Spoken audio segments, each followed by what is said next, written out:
Ouch. 3, 2, 1. Welcome back to the Third Wheel Podcast. At night. Was it my turn to do the intro? No, you did it last time. Oh, okay. I very remember that. I very remember that specifically. Okay. I don't remember that. Actually, I think it was your turn. All right, Darcy, we have to finish the last chapter we did. I think this was chapter 3. Yeah, let me turn this down. And I switched it. Okay, yeah, 3, I think. Let's see. All right, it is 3. How'd you remember that? I just edited the episode. I didn't remember that. I don't know. You watch the show, don't you? No. She's a subscriber, guys. She actually is. All right, for those of you who are only tuning in this week, all 5 of you, well, that's more than it used to be. You know, that's pretty cool. So let's see. This is still Marry Him, The Case for Settling for Mr. Good Enough by Lori Gottlieb. How was the drive up here, Darcy, by the way? We got some time because we're almost done with this chapter, and then the next chapter is not super long. I mean, the drive itself was fine enough, but McDonald's was hella slow. Yeah.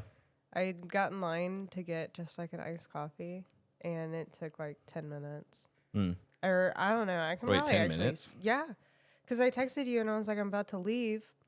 And so I had swung by the McDonald's, and then I like kept texting you every 5 minutes, like, oh my God, I'm still here, still in line. You did do that for quite a while. Yeah. So that was a little annoying, but the drive itself was fine. Yeah. It's been hard because I quit smoking on Sunday, which was Ooh, 3 forgot about that. days ago. Even though you've been bugging me about it every day. Yeah, I know. Totally forgot. Yeah. I quit smoking like 3 days ago, and I always smoke when I'm driving. So now when I'm driving, I start Just drinking coffee. gritting my teeth. Oh, and, okay. well, I thought you were going to say you literally I don't just know. I don't know if you see my many. Those are all water, right? Besides that one? Kind of. So this is regular water. This is soda, like sparkling water. Okay. The fizz helps with some of my like nicotine biting. Yeah. I don't know what you would call that. And then just coffee for like the morning. But yeah, I've been having drinks on me 24/7. I constantly have a pack of gum on me. I have sunflower seeds on me, and I'm about to have the best straw line on planet Earth because I keep chewing. Like, I don't know if you see my straw, but I've already started to kind of like. Oh, yeah, no. I wasn't looking at that, but now that you pointed out. Yeah. Jesus. I like chewed a hole in a straw the other day. I chew all the time. Where's my jawline? That's messed up. I've been really going on, like, I've just been. I was saying like we should buy you a everything. block of wood. Yeah. Just make you a beaver. Yeah, I've been doing pretty good. Paul still has like the nicotine pouches, which I love those too, and I've been quitting. But every time I'm home at like 10 o'clock at night, I've been going 24 hours with like nothing. And then Paul comes home and I know he has it on him. And so I just start bursting into tears. I'm like, give me one. So cold turkey, I mean, that's a whole thing. Is that working for you, or you've done that before, right? Not really. Okay. You've had I've always ups and tried downs. to cheat like the withdrawals. Yeah. By like replacing it with something other form of nicotine. So yeah, this is my first time kind of doing it pretty cold turkey. Mm-hmm. I've had like some cheats where I stole a pouch from Paul. But I've been Stole. going, yeah. So you're gonna miss one and be like, I counted these. I had 30 left. Yeah. Now there's 15. Yeah, I'm just in the closet. Yeah. I hope it's not blurry. I really wanted that on camera. I don't know how to dip, if you can tell.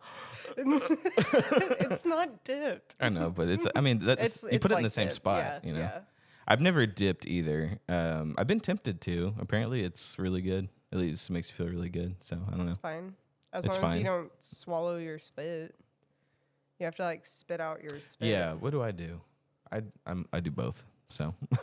I thought you just said you've never had dip. No, but I mean, you just said swallow your spit. Like I do both. Sometimes if I'm outside, I'm spitting a lot, and then other times I'm like, So randomly you just yeah.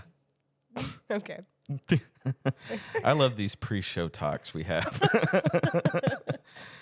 Yeah, whenever she calls me, this is literally what we talk about. So That's I don't true. know. Anyway, all right. How feminism effed up my love life. I got that brief introduction out the way. Last chapter, we talked about how she talks about, Lori Gottlieb, she talks about women empowerment and how it's kind of been skewed over time, and how it kind of keeps women turning down good men because they think we have all these options, we have all these opportunities, something better will come along, essentially, is what we covered last time. So this portion is called Why Men Can't Figure Us Out. Let's see. I'm trying my best not to just read straight from the book, but it's really hard. So she talked with a bunch of men. She says, my friend Paul, unrelated to this show. Yeah, exactly. Who is a 30-year-old lawyer, told me that while he'd only be interested in dating a smart woman, he's less interested in how professionally successful she is or what she does for a living. As a man, personally, I don't care what a woman does for work. It's nice that she works, and it's nice that we have a dual income, but I was never like, oh, I mean, I guess it was nice if they had like a high-end job. Like, that's a nice thing to kind of talk about, but I don't know. What do you think? Do you think guys care about that? I really don't think so. I don't think guys even think twice about what a girl does for a living. Yeah, I don't think guys really pay much attention to that. They just hear either job or no job. Whereas in women are listening a lot more for like your specific job, I guess. In fact, we've seen some YouTube videos where people will be like, oh, my man makes, actually not YouTube, it was in the book. Like some girl was like, my man makes less than me and I'm insecure about it. Mm-hmm. I mean, that made you roll your eyes last time. Would you still feel the same way? Yeah. Yeah, I would think so. Okay. So like if Paul made less than I did, I'd be insecure about it. But just because that would mean we're not making enough to live. Yeah. Yeah. Or like I would feel insecure about the fact that because like I've made it clear I want to be a stay-at-home mom. Yeah. So if he makes less than I do, if I make 80 and he makes 50, well, how am I going to be a stay-at-home mom if he's making 50? Yeah. But like, I don't know, if I made 200 and he made 140, like, yeah. We wouldn't be able to live in a bougie place, but like I could quit my job and we could easily survive off of his income alone. Would you be okay if it was flipped, if he was a stay-at-home dad and you were making the $200K a year job? It depends on my schedule. And I know you'd really want, I know it's a desire of yours to be a stay-at-home mom, but could you live with it being flipped, do you think? If money really weren't the issue. Right. It would really depend on the schedule. If I'm having to work 40 hours a week, go in 5 days, or if I'm having to do like a bunch of overtime, that would bother me because I'd want time with my kids. Sure. More than just a Saturday, Sunday. Like I already don't work part-time and I already don't work full-time and I don't even have kids. Yeah. I work like... And you're still like, oh, I need more time at home. Not necessarily more time at home, but I get exhausted pretty easily. Mm. I don't know how much of that is just from like clinical depression or what, but like I get pretty exhausted. But I don't know. I used to work like 80-hour weeks and stay on top of it. Like I'm not lazy, but I don't know. Something in my brain changed somewhere where now that I'm not in this like fight or flight, I'm just like tired all the time. So yeah.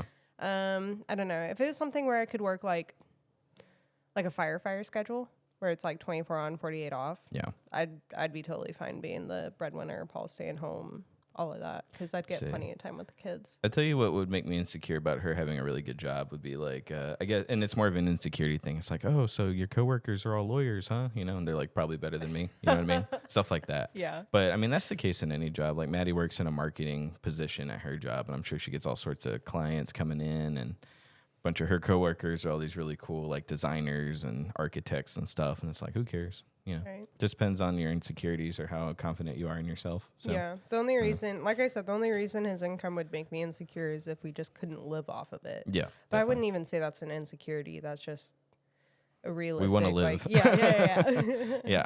I don't want to have to work. I want to be able to stay at home with the kids. Right. So yeah, that makes sense. Because I mean, technically, technically, I do make more than Paul because my hourly is a lot higher than his. But you have to work more hours, essentially. Well, he works more hours than I do, so his checks are bigger, but I get paid more. Mm-hmm.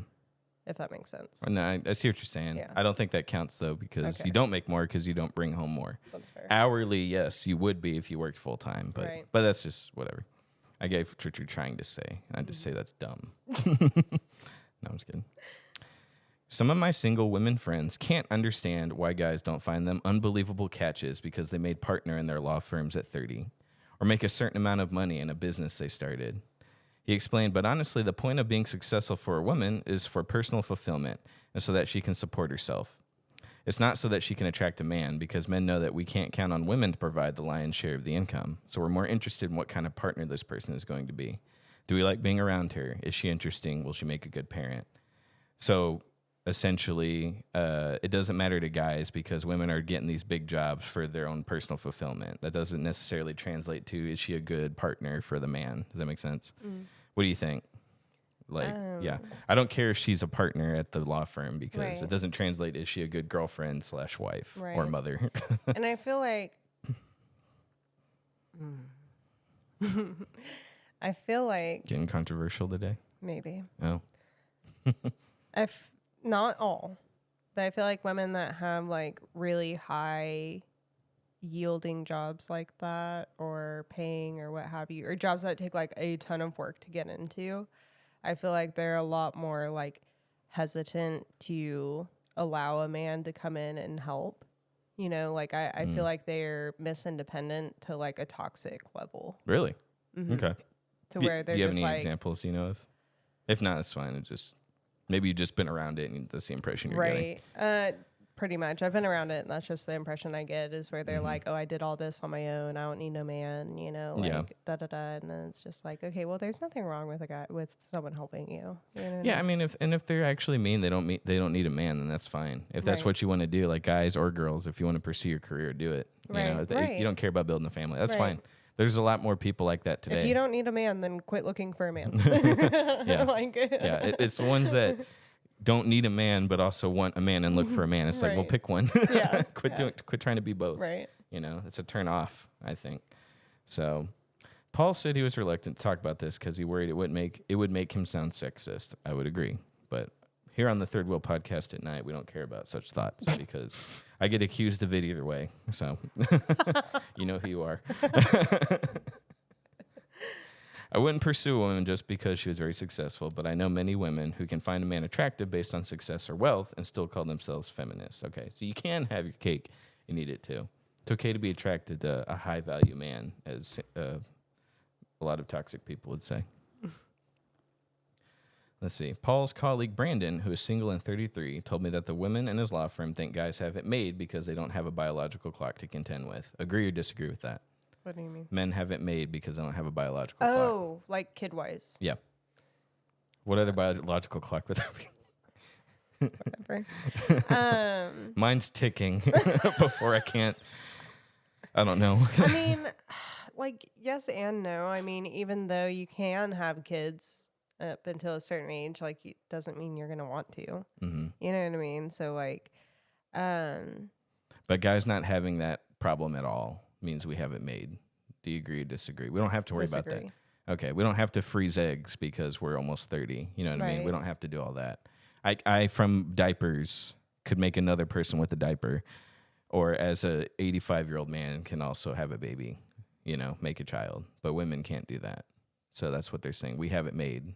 Maybe in the realm of, I don't know. Yeah. I don't know. I mean, I was curious. So if you're 17, you're not going to want a kid, and if you're 46, you're not going to want a kid. Just because you can make one doesn't mean you're going to want to. So there's still like a sense of a biological clock of like, whether you don't want to be too young to have a kid or too old. I feel like most people by the time they're 35 is when they're like kind of like, yeah, okay, we're getting kind of old now, you know, to have a baby. And I was just on a podcast with a buddy of mine, and he was saying, you know, as a man, you don't want to have kids at 40 because by the time they're aged out, you're going to be 60, you know, and they're not going to be. That's what happened with my parents. Yeah. You don't want them taking literally. Although they're still pretty independent. Whereas like if I'm 60 and I don't age very well and I'm bedridden, they're not going to take care of me at 20 years old. Right. You know what I mean? Why should they? Right. You know, like that I didn't have to take care of my parents at 20. Like why would I expect my kid to do the same thing? Go out and live your life, buddy.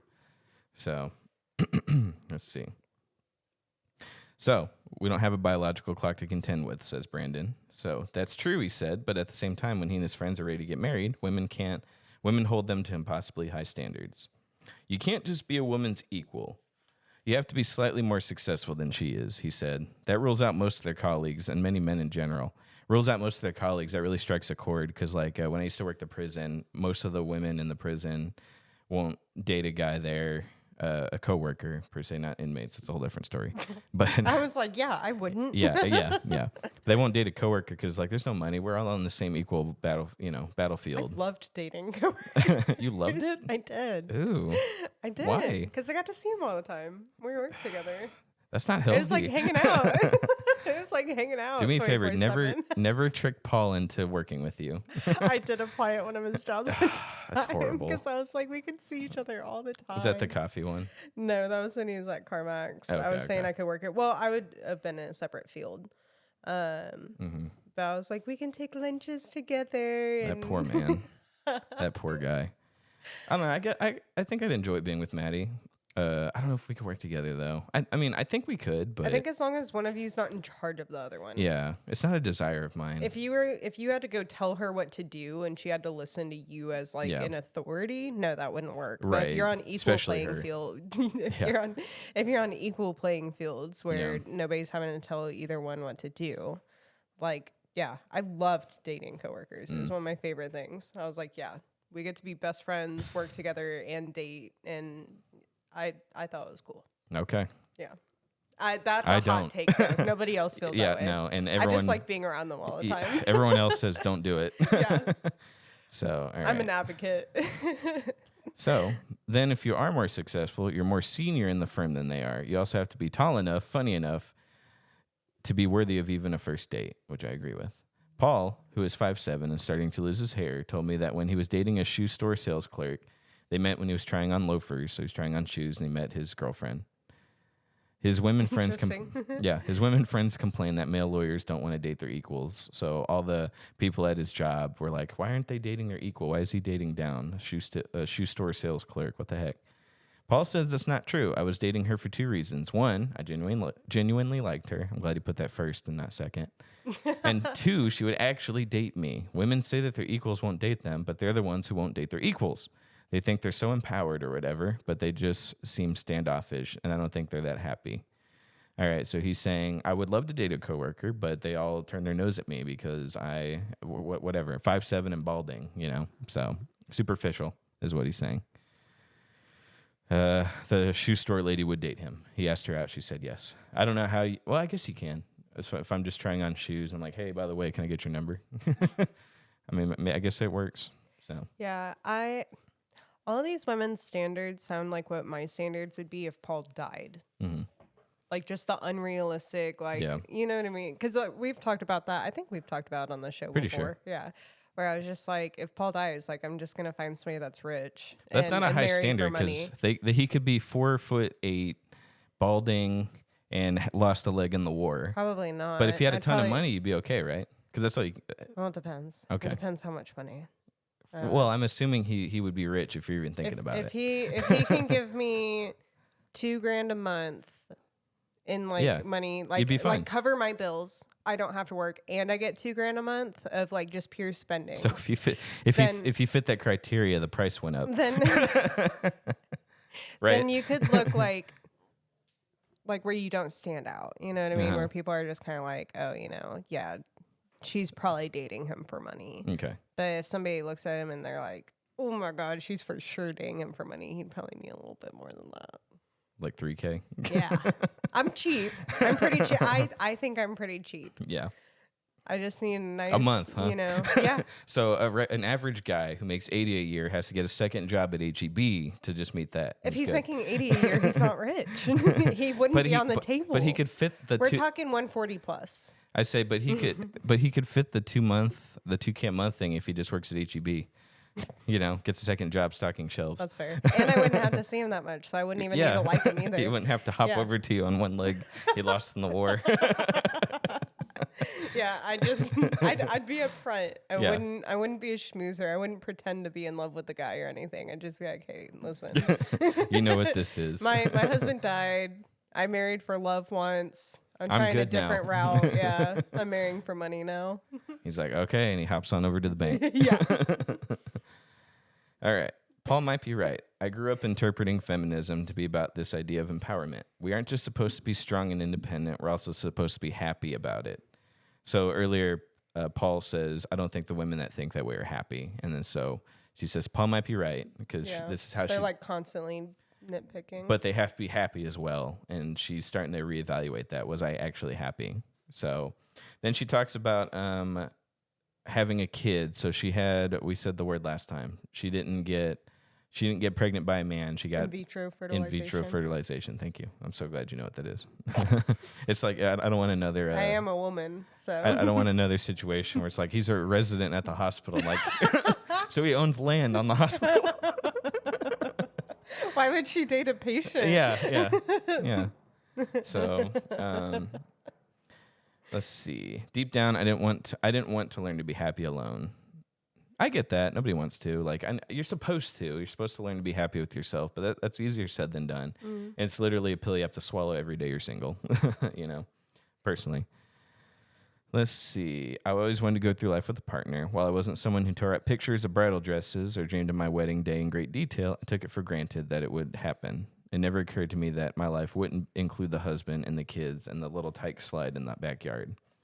I wasn't trying to be a trailblazer by having a kid on my own. I simply wanted to be a mother before it was too late. I get that. I know a couple people who ended up just freezing their eggs because they're getting older and no one's bit. I feel like this is a recent problem. Am I wrong? Like, I feel like... Really? I don't know. I feel like in the 50s, everyone was married. Mm-hmm. Like, I don't know. Maybe they weren't dealing with this. Right. Social media. I don't feel like there's these old books that talk about singleness and this and that. What was this book the written? way that these early 2000s books do. Yeah. You could be right. I got to figure out how old this book is, actually. Sorry, guys. Watch it be from 1963, and I'm just totally wrong. No.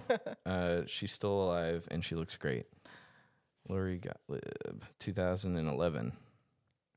Like, Copyright, I just feel like... I don't know. Obviously, there's been problems with people staying single and stuff like that. Yeah.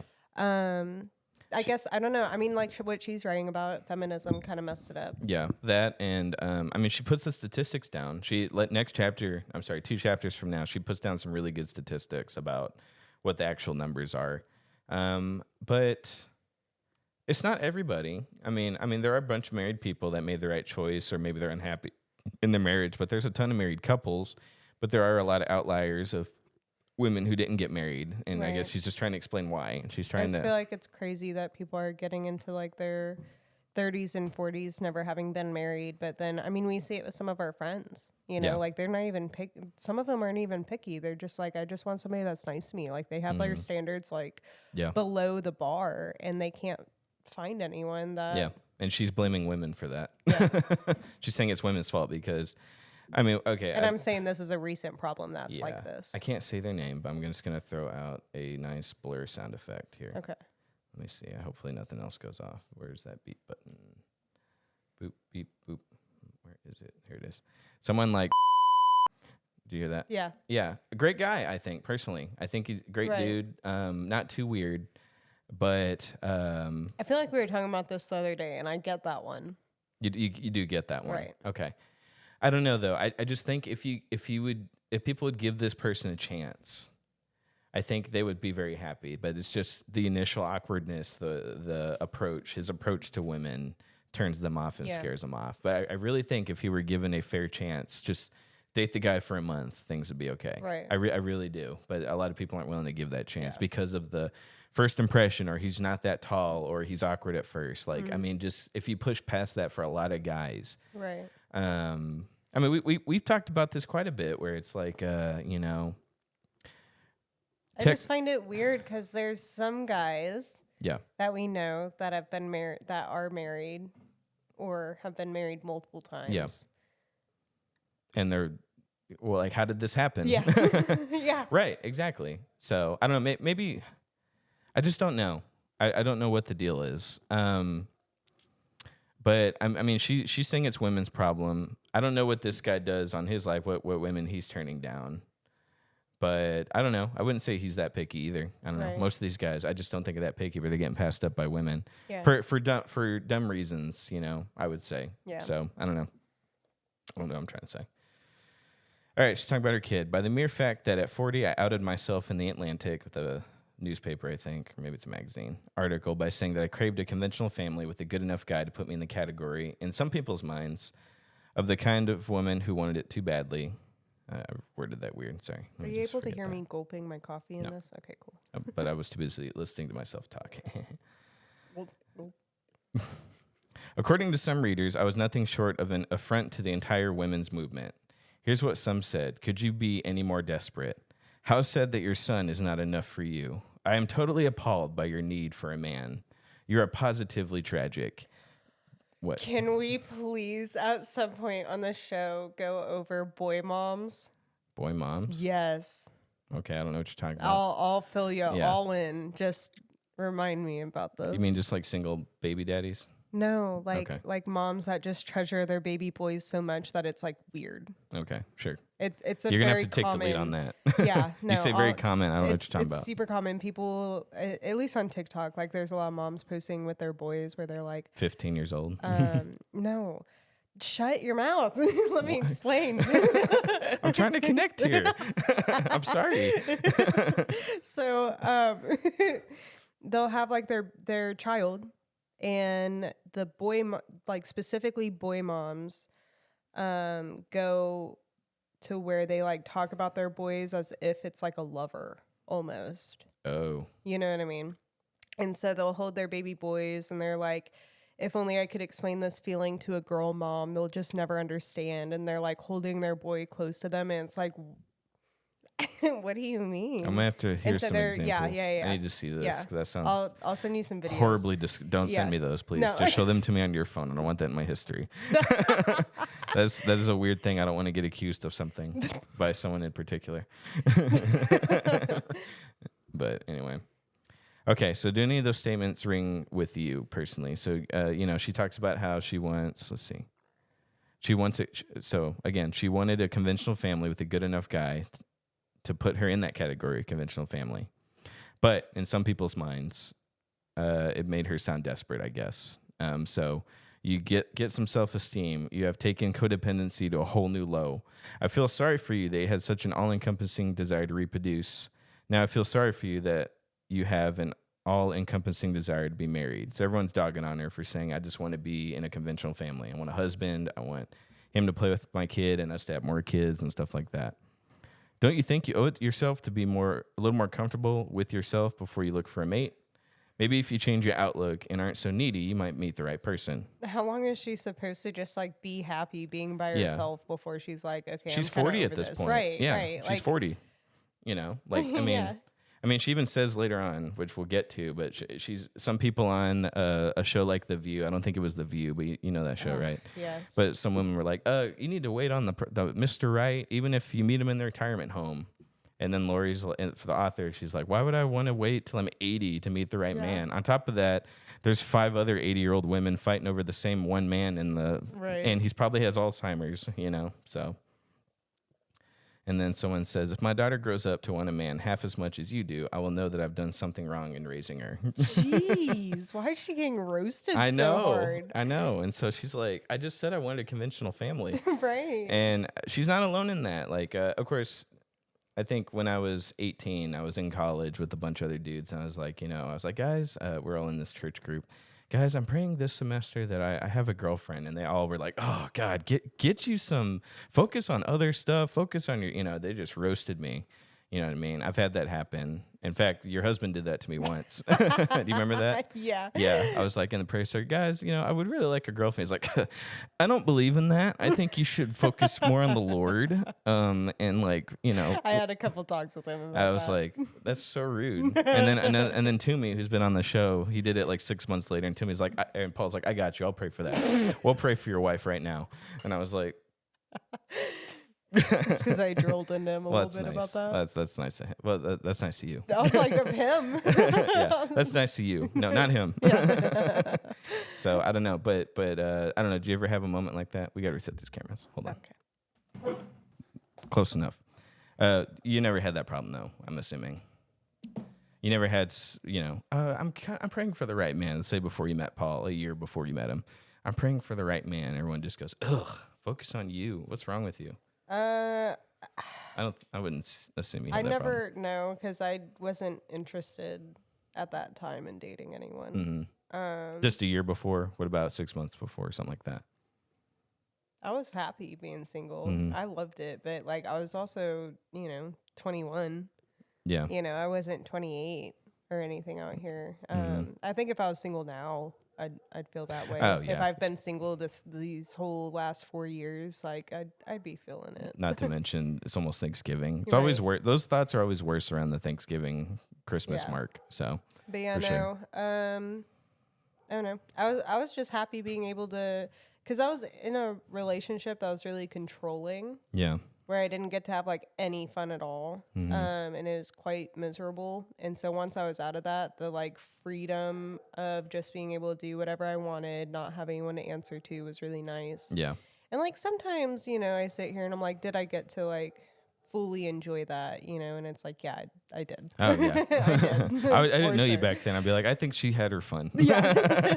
I think she made it just fine. But like, I don't know. It's a lot in a relationship to be held accountable, to have more than just yourself to answer to, to have to think about, like what we talked about a few weeks ago of what can happen in 10 seconds if you don't make the right decisions, and having to stay accountable to that. It can be really overwhelming. Yeah. But yeah, no, a relationship was not something I cared to have at that time. It just happened to pop up. Yeah, no, I don't think I've ever really quite been looking for a relationship. And I don't think there's anything wrong with being like, hey guys, can we pray about my wife in the future, or somebody, I don't know. I don't think there's anything wrong with that, as long as you don't make that your whole personality. Right. There's so many people that do that. But see, if I was single now, it wouldn't be because I was being picky. Like, honestly, You would just kept picking the wrong guy, I guess. No, I hope not. I hope I learned my lesson on that one. I don't know. I would have been satisfied with someone that was Christian and nice and, Talk about Christian the person? No, not at all. Sorry. Somebody that is a Christian and nice. And like looks wise would have been nice, but it wouldn't have been something I got caught up on if it was a nice person. I guess as far as I can tell, you're not picky in that department, but I actually haven't seen you in the single phase. Right. I've always known you with Paul. So I wasn't picky. Yeah. To like a bad point. Not picky. Yeah. Not only did they not look good, but they were also trash. That's fair. I didn't get to see that in person. So if I could find somebody that didn't look good but was at least like decent, I would have been like, wow, this is great. Yeah. But most women aren't like that. Yeah. So, which we've established. Most women you're the exception to that rule, I'd say, but most women are not like that at all. It's like, he's not tall enough. He's not this and that. I don't know. It's just crazy because, like, I get the appeal of someone that's attractive, but the thing is, like, they're not going to be attractive their whole life. And the thing is, neither are women. Let's say you get this super hot dude and y'all get in a car accident. Like, his looks can fade at any point. And, like, have you seen some burn victims? Oh, you know what I mean? Like, there's any point in time he could lose these looks that you've been chasing after. And so it's just like, it's so shallow to me. Yeah. I can understand some of the preferences. You would like them to look nice. That's good.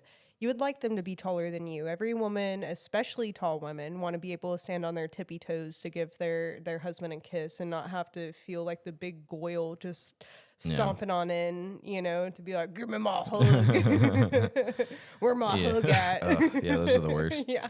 But that's another thing guys don't struggle with as much, is we can gain weight, we can do all that stuff, and it's not as held over our heads as much. There's not as much pressure for the man to maintain a certain look. Most of the pressure comes from like ourselves, you know what I mean? Like, oh, I'm not happy with how I've looked since getting married, or whatever. And then you work on it and whatnot. But women are judged by their looks, but women are judged by their looks more so than guys are. So, I feel like women's looks are still lower standards than for men though. What do you mean? Lower standards? Yeah. I don't know. Like they can look not great and be okay? Yeah. Like, I don't feel that way at all. I feel like women are mainly judged by their looks. From other women, sure. I don't know. Most of the guys that I know, I don't know. From what I understand, guys aren't that picky with looks either. And she could have one eye, a leg missing. If he's got somewhere he can put it, then he's good. I guess that's where your intentions are. Because if you just want to bang them, then you're not going for that. Right. But I don't know. I guess I don't know very many dudes that were like, oh, I didn't marry for look. Oh, of course, I'm never gonna say that.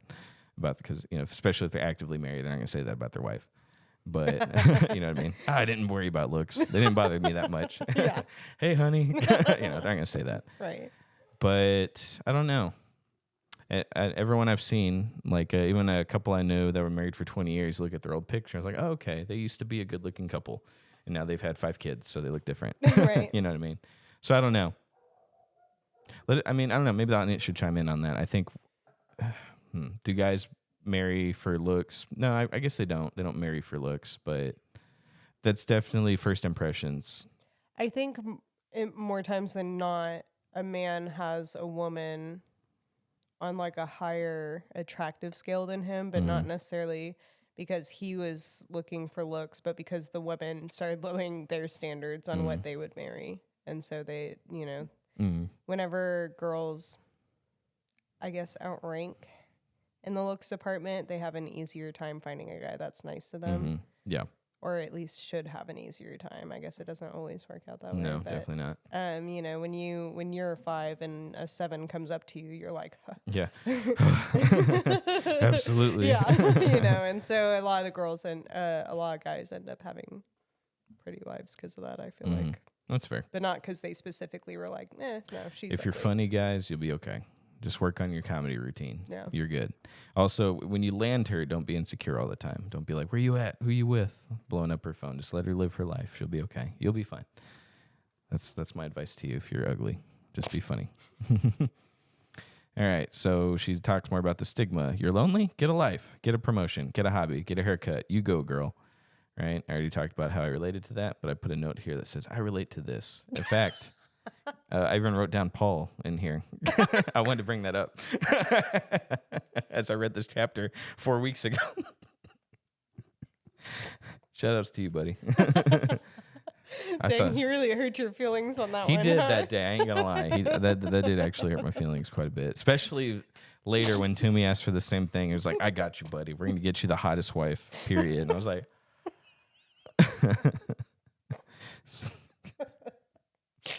All right. Are you okay? Yeah. I remember seeing a group of women on a morning TV news show discussing the fact, I brought this up, they'd rather be alone than with Mr. Good Enough. Would they really? They'd rather be 40 years old and going to bars with a group of female friends who are all looking past them for Mr. Right to walk in the door. None of the women on the show were movie star attractive, a fact that didn't even seem to shake their belief that they'd land Prince Charming. That's another thing, too. I mean, I see the memes where it's like a girl who's like 4'9", and then she's like, sorry, I only date guys who are 6'3", and a guy that's like 5'7", he's like way taller than her, but not tall enough, apparently. That's pretty realistic, I'd say. I always get salty at the girls that are short that take the tall guys whenever I was single. Because I was just like, man, like everyone I was going on dates with was like as tall as me or shorter than me.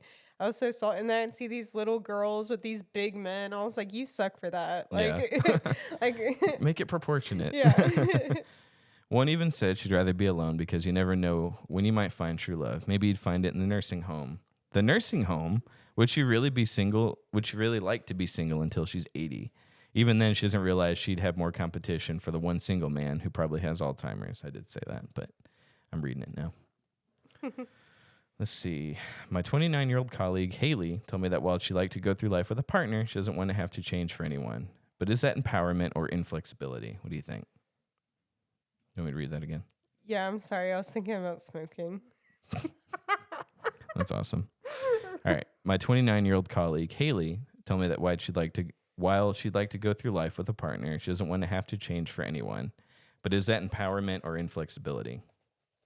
It depends, but where do you think the line is? Not willing to change for anybody is inflexibility. Yeah. For sure. Depending on what you're trying to change here. Like, my wife's always going to chew with her mouth open. You know what I mean? But I'm flexible. I allow that to happen. So, and I do it too. So it's not just her. I don't know why it cracked me up that was like the thing that popped in your brain. It's because I'm always thinking about it. Yeah. Never stops. But I do it sometimes too. Sometimes I need to take a breath while I'm chewing. Yeah, that's just inflexibility because especially the women that she's talking to in particular expect men to change all these things for them. And it's just this idea that they have everything right and together and that everyone else just needs to adjust around them. Yeah. Almost feels like narcissistic. Where it's just like, I've been called a narcissist before. You know who you are. I'm gonna keep doing that. As long as she's listening, I'm gonna take jabs at her.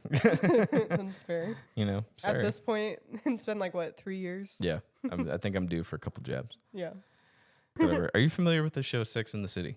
Yes. All right. The character, Sarah Jessica Parker, you know who she is, right? The character. Is she the main character? I think the so. one with the really I didn't watch curly it. hair? I'm sorry. Yes. Okay. I didn't watch it. I'm sorry. I didn't watch it either, but like I know of the show Sex and the City. The character, her actually not her character, the actress Sarah Jessica Parker, is quoted as saying that because women don't have to rely on men for financial support anymore, my friends are looking for a relationship as fulfilling, challenging, and fun as one they have with their girlfriends. Like instead of going from like a provider standpoint, now they're going for like a companion. Yeah. She says, and then the author says, what an idiotic idea. No matter how much I enjoy my female friendships, I don't want my marriage to be like the relationship I have with my girlfriends. I do. You do? Yeah. Okay, that's what I was asking. I want to go spill the tea. I want to go, like, Paul and I go get our toes done together sometimes. Yeah. Like, yeah. I would love it if Maddie would do my nails. I'd be okay with that. Would you be okay if you did Paul's nails and stuff like that? You know? Like if I buffed them? Mm-hmm. Yeah. Mm-hmm. Yeah, I'd say I wouldn't mind Maddie doing that. I've actually asked Paul, like, because I want to practice makeup, and I've asked if I can practice on him, but he won't let me. So, like, yeah, I'd be like, I wouldn't want somebody that's like flamboyant per se as like my husband, but I'd want somebody that was just like, you know, chill and down. Like Paul fits in very well. Like if it's girls' night, and Paul's free, and everybody's like, yeah, have him tag along. I love it. He can keep up with everybody, and he can just be a part of it. You know, not that he's like feminine in his personality, but he just mixes well with different personalities and groups, and that's one of my favorite things. Cool. All right, so you disagree with them then? Like I would love that. Yeah, I do love that. Yeah. Okay. Yeah. In that same Time article, one woman, a 32-year-old media producer, explains that she ended a 7-year relationship with her investment banker boyfriend because although she totally adored him, she felt like life with him would be too limiting. She wasn't happy, she explained, because she didn't think she could retain her spirit. Yet she adored him enough to stay with him for 7 years. What's going to happen to this woman 10 years from now when she looks back on this decision? What do you think? Sad about it? Think she made the right decision? What guy is she looking for? What's she looking for? Like she left because he was too similar to a girlfriend? No, let's see. Or because she was trying to find somebody that would fit in like a girlfriend? She said she felt like life with him would be too limiting. She wasn't happy because she didn't think she could retain her spirit. That's what. I feel like I don't have enough information on what she means by that. Yeah. But then she adored him enough to stay with him for 7 years. So what's going to happen to this woman 10 years from now? You know, when she looks back on this? Regret? Probably. She might want to listen to what a 49-year-old single woman said in this article. There's a point where I had men coming out of my ears. That could have been worded better. I don't think I was so nice to some of them. Every now and then I wonder if God is punishing me. Sometimes I look back and say I wish I had made a different decision there. I have met a few women that are like that. The older woman that I dated who was in her 40s was telling me that. She said, there was a guy I could have been with that was just like you. This was as I was walking out the door. She said, I could have been happy with someone like you in my 20s, but I passed them up. In fact, there was another woman around the same age who said the same thing. Let's see. We used to hang out a lot, and she said, yeah, she passed up a guy who would have made her happy. And as far as I know, she's still struggling in the dating realm. That was 6 years ago. She's probably in her 50s now. So that sucks. That just something as simple as making a mistake on passing up someone in your 20s led to like a long lifelong. Yeah.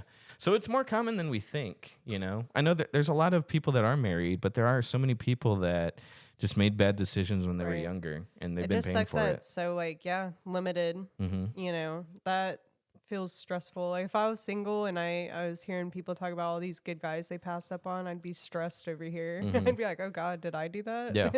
Most of the time they have. I'm just going to be real. Any girl I've talked to that's older, I'd say if you're in your 30s, you're kind of late, and that's not a bad thing. If that's what you want to do, you want to wait till you were older. But I think if you're in your 30s, you're late to finding a good guy who doesn't have kids, who doesn't have all this baggage already.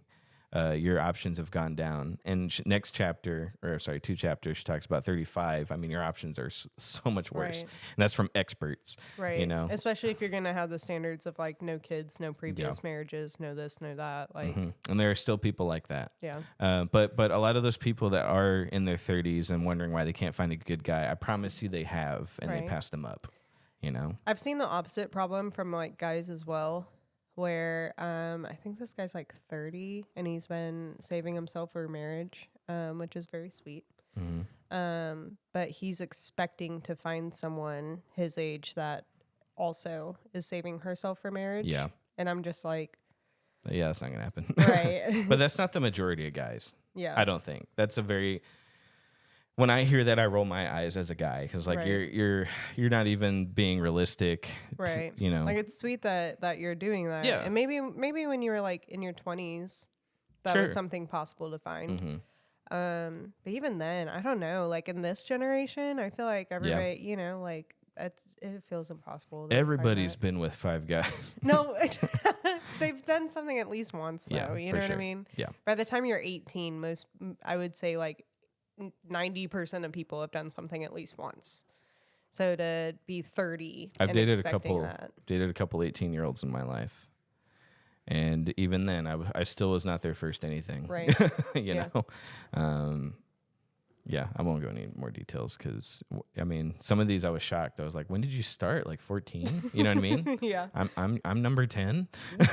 You know what I mean? Right. You know. So anyway, I won't say any more about that. But yeah, it's hard. It's hard to find somebody in this day and age. Even if you catch them as soon as they're of legal age, right?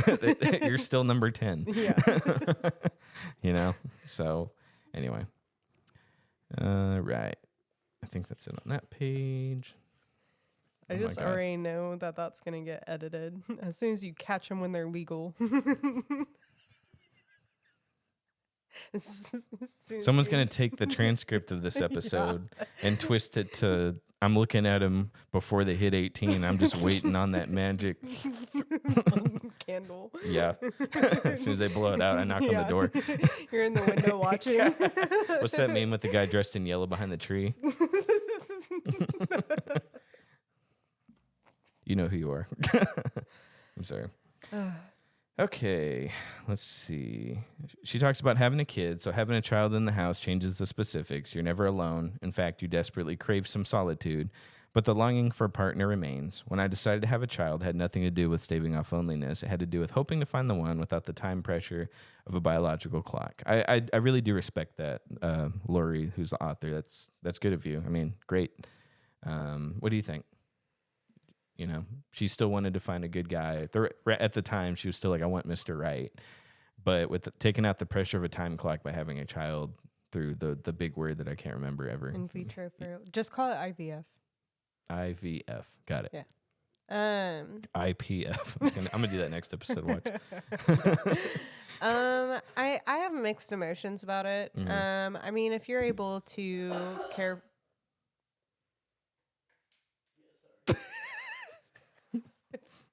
If you're able to care for the child properly, you know, I have no problems with that. But it's just like a father role is very important for a child's upbringing. Right. And so for me, if someone were to come up to me and ask me and be like, hey, I want to do this and give me that reason, I'd be like, well, yeah. What father figure is going to be in their life? Because that's really important. Yeah. And you have women out here that have had kids with men that end up being trash and walking out. But that's a different case. Like they didn't purposefully choose to have a child with someone they knew would not be around most of the time. You know what I mean? Like there's always some like that's on the guy at that point. So I don't know. I'm going to put enough. I'm going to give her the benefit of the doubt that she's put a lot of time and thought into everything she's done up until this point. I'm gonna put. I'm sure she didn't just make this decision. She knew who's gonna grow up without a father. I'm sure there are people around like her dad and stuff like that helped with that. That's fair. Know what I mean? Right. I'm gonna give her the benefit of the doubt on that. she's very calculated in all her decisions for the most part, except in her early dating years, which she's been very open about. Right. But that's not the case a lot of the time, you know. So, like you said, a lot of the time there's not a lot of thought that goes into it. So a lot of these people out here with 4 baby daddies, you know, and they're going to grow up without a father figure, and all they have is their crazy mother to go for. So, you know, to latch on to and to learn from. What was the boy mom stuff you're talking about? That's not healthy. Yeah. That's terrifying. So, but as hard as it was to meet the one, before I became a parent, I had anticipated that once you have a baby alone, not only do you age about 10 years in the first 10 months, but you don't have time to shower, eat, pee in a timely manner, or even leave the house except for work, where you spend every waking moment that your child is at daycare. There's very little chance that a man, much less the one, is going to knock on your door and join that party. And then there's the question of where you even meet single men once you're a parent. There's certainly not a toddler birthday parties or jamboree. Did I say that right? Jamboree? Okay. Sorry. Audience, you know how I am. I used to say preface before I said preface. So, you know, that's what you get here at this show. And the few I'd see at the grocery store weren't exactly looking to pick up a mom singing apples and bananas to entertain the toddler sitting in the basket. If the genders were reversed, of course, female shoppers would be all over that single dad. Do you agree with that? Yeah. Yeah, definitely. Yeah. The loneliness, but it's not the same for women. So that's another advantage we have. So the loneliness I experienced after having a child wasn't diminished. It was different and perhaps even compounded. It's both single-person loneliness and the loneliness of not sharing the little moments of my son's life with the one person who cares about him as profoundly as I do. But saying this aloud makes people uncomfortable. I remember getting an email from a never-married single mom like me who told me that when she shared her loneliness on a single mom listserv, people told her to stop feeling sorry for herself and to get a life. One woman even suggested that if she was so unhappy being a single mom, she should put her child in foster care. Jeez. Yeah. Oh my gosh. Where are they finding these ruthless It's the internet, bro. It's crazy. It's crazy out there in the wild. Because, like, I'm pretty, like, brutally, ruthlessly honest, and, like, I don't even go that far. That's not a brutal honest, though. That's just fair. Being mean-spirited. That's somebody who also didn't have kids and never got married, who's like, if you're so unhappy, you know, being all skinny and good-looking, then go. That's fair. Yeah, that's it is. Jealousy. That's what it is. Yeah. Let's see. What's so hard to accept about loneliness and the desire for connection? Is there really something wrong with our self-esteem or our values if we want someone to share the literal and metaphorical driving with? We're so worried about not settling, but when we find ourselves unhappily unsettled, living in our single-person apartments, eating takeout for dinner in front of the TV, and hoping for a guy to show up so we can settle down. When I asked several women what feminism meant, I got a lot of responses that boiled down to having the same opportunities as men. That seems about a fair definition. But the more we talked, the more we came up against the fact that our needs are different and that we might not, in fact, want the same things. When it comes to dating, we don't have the same opportunities as men, especially as we get older. This might seem obvious, but somehow I thought that I could just have a baby on my own, put my dating life on hold for a year or two, and then get right back in the game. I thought that's what equality was and having it all meant. That's when I was ready. Then when I was ready to date again, I went to a Thursday night speed dating event. I was now over 40, that sounds fun. And everything had changed. Let me tell you about that Thursday night, and that's chapter 4 coming up. That's the end of this episode, I think. So she has a whole chapter on the speed date. Oh, it's good. Okay. And I didn't think we'd take so long on the rest of this chapter, but I was thinking we could combine it. It's a good story. Yeah. Now, on that one, I'll try to summarize, but I'm going to have to read a lot on that because it's literally just her telling the story. So we can break in between guys and laugh. So anything else you want to add to that? We're at 55 minutes. We got 5 if you want to add to that conversation. We don't have to, though. We can stop it here. Yeah, I mean, I feel like we've ran through all this stuff because anytime I had something to say, we took breaks and pauses to just kind of like break it down a little bit more. Yeah, I agreed with everything she was saying except for the fact that you don't want a man that's going to be able to like kick it like one of your girlfriends. I'm like, why would you not want that? Like, but do you think that's most women though? Do you think because we've established you're different. You don't fit the same women stereotype and same exact thinking patterns. Do you think you're still an exception to? Do you think it's possible you're an exception to that rule? I guess it's possible, but I just don't see what's wrong with it. Yeah. You know, like with looks and height, like I understand I'm an exception to that, and I get why people get so tied up on it. Like I understand that. It's just personally for me, like that's just not the things I get tied up on. Yeah. But I don't know. Why would you not want him to be able to kick it like any of your other friends? That just makes no sense to me. That's weird. Okay. That's fair. What do you think? I want to have her on the show. Yeah. I was talking with a buddy of mine on his podcast, and he was like, I was like, I've reached out to a couple people, and we haven't gotten anybody to bite yet to hop on the show, but maybe at some point. He's like, oh, I want them in person at the studio. And I was like, why? You know, like, I'm okay with the Zoom. Like, that's great. I'd love in person, but let's get them on the phone. I can live with that. So I don't know. I can see what you're saying, though. I think when I was dating, I've always wanted someone who I could be best friends with, you know, and that's what I got with Maddie. So I guess I could see what you're saying on that. Yeah. But same as your girlfriends, though, where y'all are, it's the echo chamber. Y'all are, oh, girl, you know, I can't believe he did that. Like, is that what you want from a guy? You think? I want him. I mean, you hear the way I call you, and you're like, oh, girl, no, he didn't. You know, like, I enjoy being able to get that from, like. Yeah, I'm embellishing that a little bit, though. That's not how I actually talk. But yeah. No, that's how you talk. Yeah, absolutely. Girl, you're right. And so, I don't know. I have a lot of fun. Yeah. Like, if I come home and I'm like, I have some tea, and Paul's like, what's up? You know, I'm like, well, never mind. I'll go give it to someone that appreciates tea. I like my tea cold. Cold water. Yeah. You know, but like if he's like, oh my God, and he's like getting into it, I'm like, yeah, you know, and he's like, what? Like, I love it. We have we share the same mutual friend. So when you bring me tea, it's usually somebody that I'm also really friends with. So I'm like, ooh, this is the good stuff. That's right really here. Fair. So that also helps quite a bit. Yeah. In fact, most of your girlfriends were my friends first. So it's like, what? They did what now? I didn't know that. They didn't tell me that. I want to hear it. So that's probably why. That's fair. So, okay. Well, I don't know. I guess you want that connection for sure. But right. I don't know. Maybe is there a difference between what she's saying, like your girlfriends and your husband? Maybe not, though. Maybe not what you and I look for in our partners are what we want. We would do, you know, I want to hang out with somebody who's just like the guys and marry that type of person. Right. And you want somebody who also feeds into that social thing that you have with girls. So at least the few that you find that you can tolerate. You know what I mean? Because there's a lot that just really have not worked out for you. Either, buddy. Yeah. Some of those are the same person. I'm just kidding. Okay. All right. I don't know though. We both kind of knew early on those people wouldn't work out. Yeah. It was other people holding them in our lives. Right. We're like, can we get them out of here? Yeah. So I don't know. Anyway, guess that's it for now. We'll see y'all next time on chapter 4 when we talk about speed dating. Fun. Yeah. Or boy moms. Yeah. My favorite. All right, we'll see y'all next time. See you guys.